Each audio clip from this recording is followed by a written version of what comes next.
Nous allons maintenant passer la parole à M. Éric Caé, président de l'AIRD. Et en quelques mots de transition, je voulais indiquer que réconciliation ne veut pas dire qu'on oublie le passé. Et donc dans cette réconciliation, il y a évidemment un devoir de mémoire, un devoir de souvenir, pour avoir une vision commune, une histoire partagée de la Côte d'Ivoire. Et dans cette histoire, il y a de nombreuses victimes. Je laisse la parole au président Caé. Merci.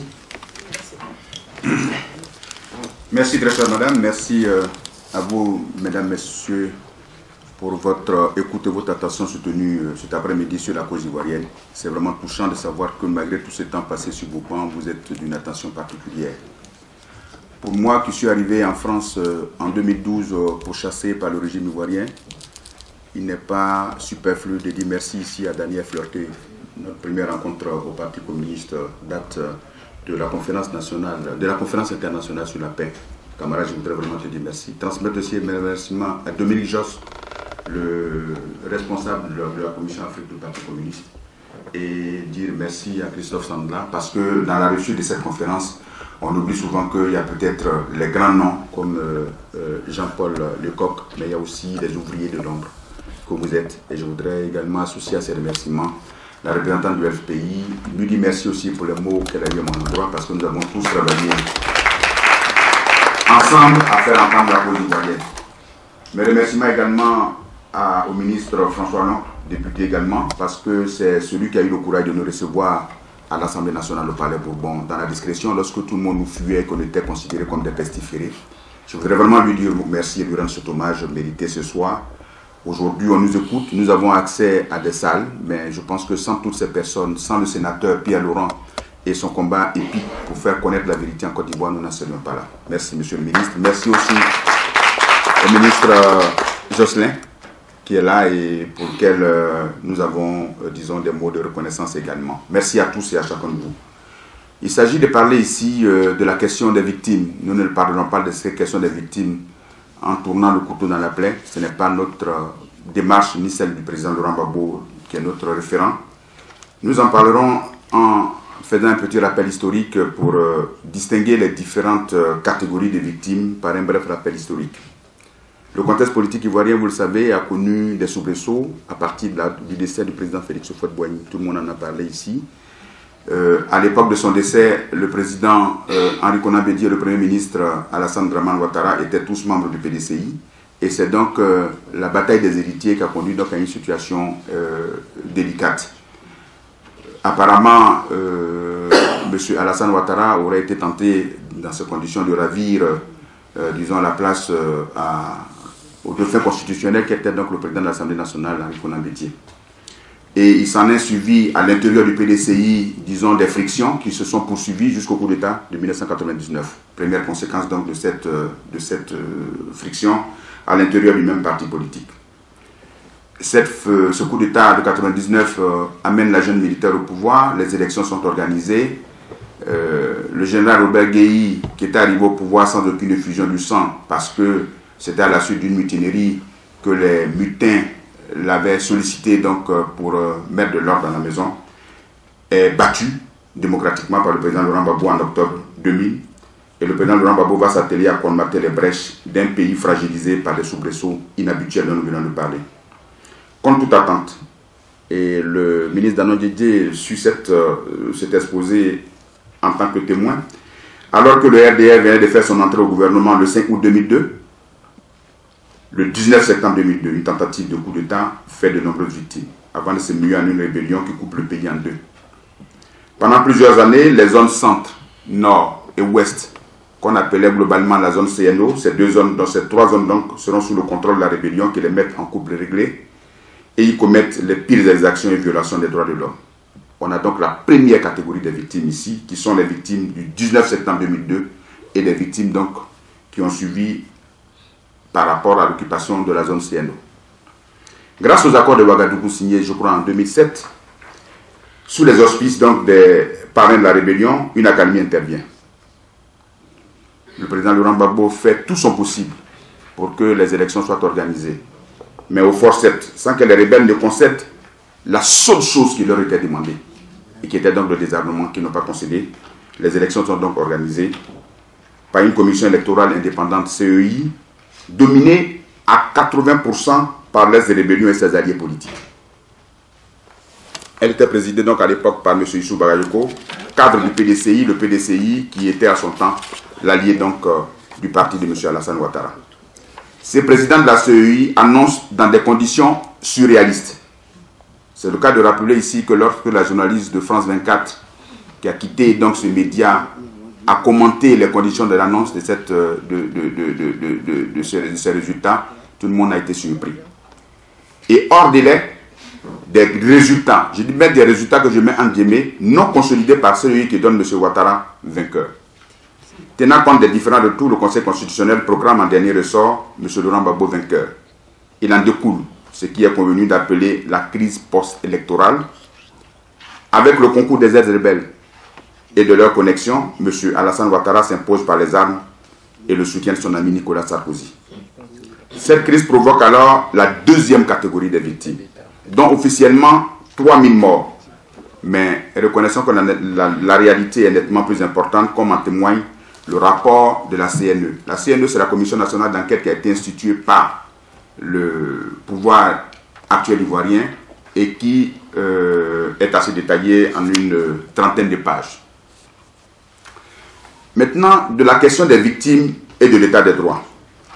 Nous n'avons pas voulu rentrer dans les chiffres ici pour annoncer de grands chiffres. Parce qu'au-delà de la question des chiffres et des horreurs dont chacun de nous ici est au courant, parce que le procès de la CPI a donné l'occasion de voir toutes ces vidéos qui étaient diffusées par les tortionnaires eux-mêmes, qui disaient comment est-ce qu'ils tuaient les militaires, comment est-ce qu'ils tuaient les civils. Donc tout le monde est suffisamment documenté sur ces chiffres-là. C'est le sort réservé à ces victimes qui choque tous les militants des droits de l'homme. Je vous ai parlé tantôt de la CNE, la Commission nationale d'enquête instituée par le gouvernement ivoirien, qui parle, elle, de 3248 morts. Et dans ces 3248 morts, elle impute aux forces gouvernementales de l'époque 1452 morts. Elle impute aux forces du camp Ouattara 727 morts. Et elle impute, figurez-vous bien, au soutien des forces du camp Ouattara 632 morts. Autrement dit, 727 plus 632, cela fait 1359 morts provoqués officiellement, d'après la Commission nationale d'enquête, par les forces pro-Ouattara et 1452 provoqués par les forces gouvernementales qui défendaient l'intégrité du territoire. Et c'est ce qui a fait dire aux magistrats de la CPI qu'on ne peut pas dire d'un chef d'État en exercice qui est attaqué, on ne peut pas le mettre sur le même plan que ceux qui sont ses attaquants, que ceux qui sont donc les assaillants. Et à partir du moment où on a cette conclusion, le système de la justice qui s'applique aujourd'hui et qui voudrait que celui qui se défend soit considéré comme le bourreau est une grande gêne pour nous amener à la réconciliation. Ainsi, alors que sont célébrés comme des martyrs les 6 femmes d'Abobo, dont la mort très controversée a donné lieu à des débats à la CPI, lesquels débats ont conclu à l'innocence et à l'acquittement du président Laurent Gbagbo, pendant qu'il y a ces célébrations, des milliers d'autres victimes ivoiriennes souffrent le martyre de l'indifférence, de l'humiliation. Parents des victimes tuées et victimes portant des séquelles à vie attendent toujours que justice leur soit rendue. Et c'est cette absence de justice qui demeure un frein important à la réconciliation. Votre serviteur, bien que natif de la ville de Diokwe, natif du village de Guitrezon, qui a été l'épicentre des 2 catégories de victimes, n'a pas une démarche en lien avec un réflexe de vengeance ou même de revanche. Mais l'intervention procède de la recherche de toute approche susceptible de favoriser la réconciliation. C'est la préoccupation républicaine, ayant à cœur de ne pas laisser les victimes, les parents des victimes, en marge de la nation, afin de ne pas cultiver en eux d'inévitables sentiments de vengeance. En effet, une communauté humiliée.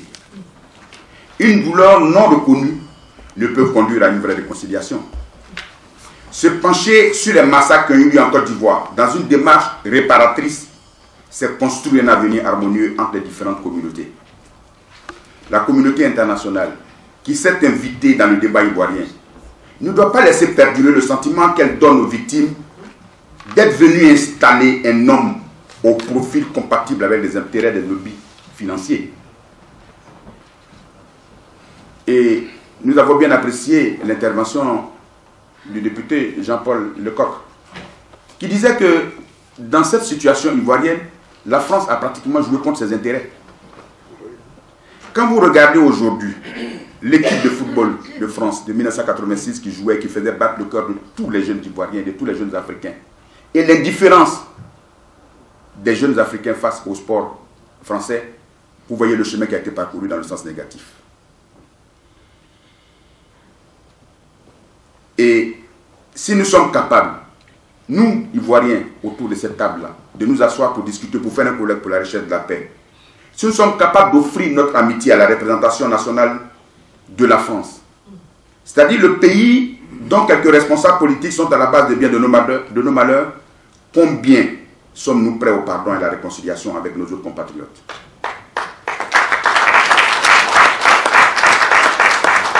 Nous ne rappellerons jamais assez cette métaphore du président Laurent Gbagbo.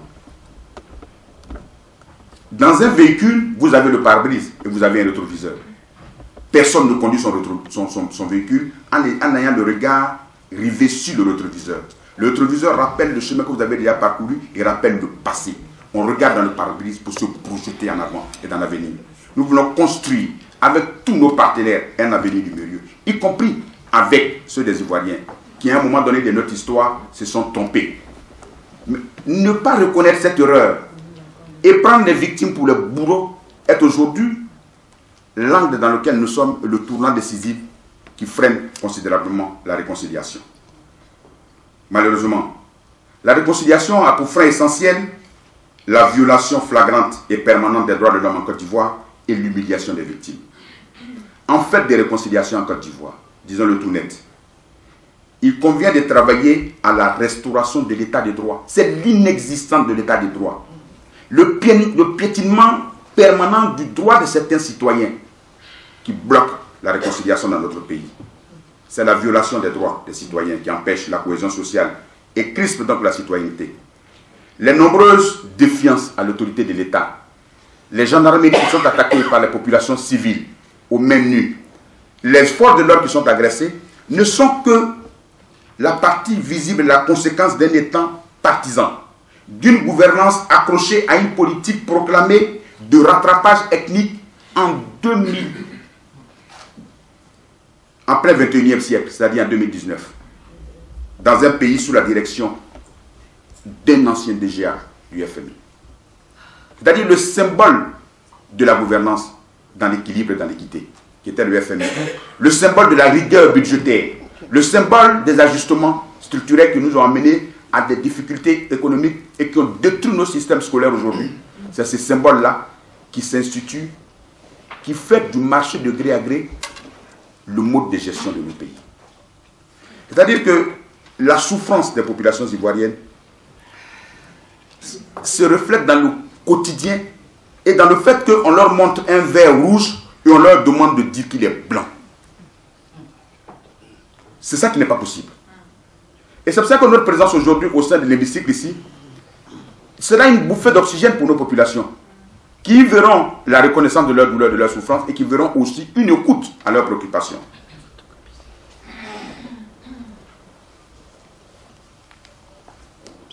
À elle seule, la situation à l'ouest du pays pourrait favoriser une certaine farcisation de cette région.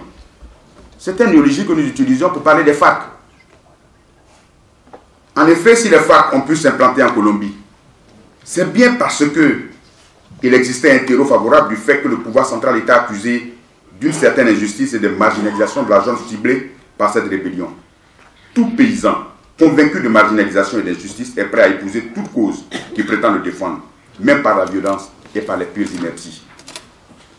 Quelle est réconciliation Peut-on espérer quand les victimes sont considérées comme des bourreaux, ou au mieux, comme ayant mérité ce qui leur est arrivé?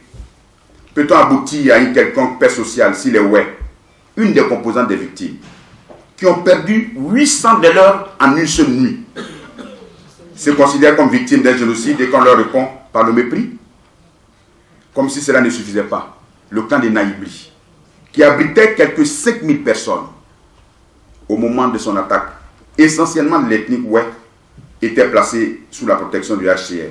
Il a été attaqué en juillet 2012 plutôt. Mélissa Fleming, la porte-parole du HCR, déclarait lors de sa conférence de presse du 24 juillet 2012 au Palais des Nations, et je cite, « Vendredi matin, entre parenthèses, c'est le jour de l'attaque du camp, des troupes de l'ONU et de la police en Naïbli avaient arrêté un petit groupe de Dozo, dont vous a parlé tout à l'heure le ministre Danon Didier, une fraternité des chasseurs traditionnels souvent utilisée pour assurer la sécurité dans les villages ivoiriens. Mais rappelons que les Dozo, c'est des chasseurs traditionnels venus du Nord qui, en réalité, sont un élément de la culture de protection des populations et non pas d'attaque des populations. Pour nous qui avons vécu au Nord, qui sommes Mouais, et que nos amis appellent affectueusement un Sénouais, nous connaissons très bien cette culture-là. C'est une culture initiatique. Dans un pays comme la Côte d'Ivoire, qui est une république, avec la république a pour référence le respect des lois, le port d'armes est réglementé. Nous avons l'arrestation du président du conseil régional de Bouaké, parce que des armes se seraient trouvées dans son domicile et qu'il ait signalé ces armes-là.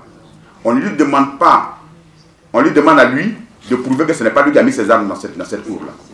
C'est-à-dire qu'on arrête le président du conseil général régional de Bouaké, on emprisonne, et les Dozo font un défilé avec des armes dans un pays où le port d'armes est réglementé. Est-ce qu'on s'imaginerait sur les Champs-Élysées le défilé de forces initiatiques avec des armes sans aucun contrôle? Est-ce qu'on pourrait s'imaginer ça? Donc, le principe de la République, avant toute chose, c'est que la force est à la loi. Donc, nous reprenons cette citation. Vendredi matin, des troupes de l'ONU et de la police à Naïbli avaient arrêté un petit groupe de Dozo qui prétendait être à la poursuite de meurtriers.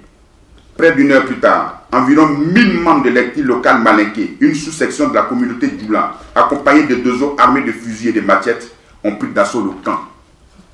Au moment de l'attaque, en réponse aux demandes du gouvernement de fermer le camp, nous étions en train de créer, conjointement avec nos partenaires, des conditions de retour nécessaires aux personnes déplacées pour qu'elles puissent rentrer dans leur village dans la dignité et la sécurité.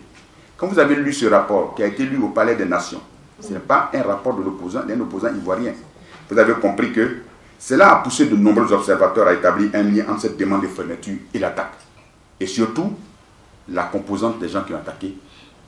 Mais ce qui est plus grave, c'est qu'aucun auteur ni suspect n'a été inquiété pour une attaque qui a eu lieu en pleine journée et pour laquelle des scènes ont été filmées. Les gens quittent le camp, ils s'en vont dans leur village. Au moment où ils s'en vont dans leur village, ils n'ont pratiquement plus de forêt pour cultiver.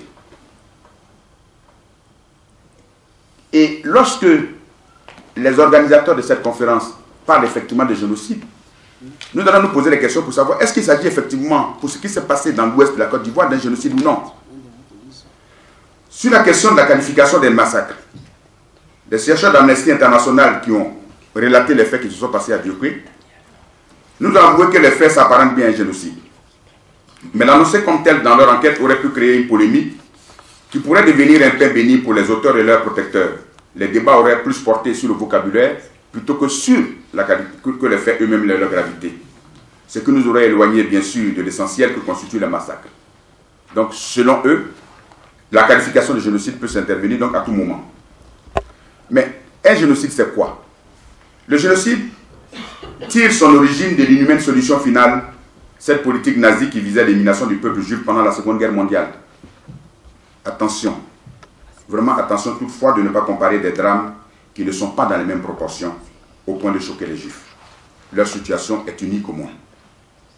S'appropriant la question des génocides, les Nations Unies vont en donner une définition plus générique, c'est-à-dire au-delà des Juifs, notamment dans la résolution 96, votée par l'Assemblée générale en 1946. 2 ans plus tard, soit 3 ans après la fin de la Seconde Guerre mondiale, dans un monde encore sous le choc des témoignages des survivants des camps de concentration, l'ONU signe en 1948 la Convention pour la prévention et la répression du crime de génocide. L'article 2 de cette convention apporte un éclairage à la notion de génocide en indiquant que, je cite, « Le génocide s'entend de l'un quelconque des actes ci-après, commis dans l'intention de détruire, en tout ou en partie, un groupe national, un groupe ethnique, racial ou religieux comme tel. Petit a, meurtre de membres du groupe.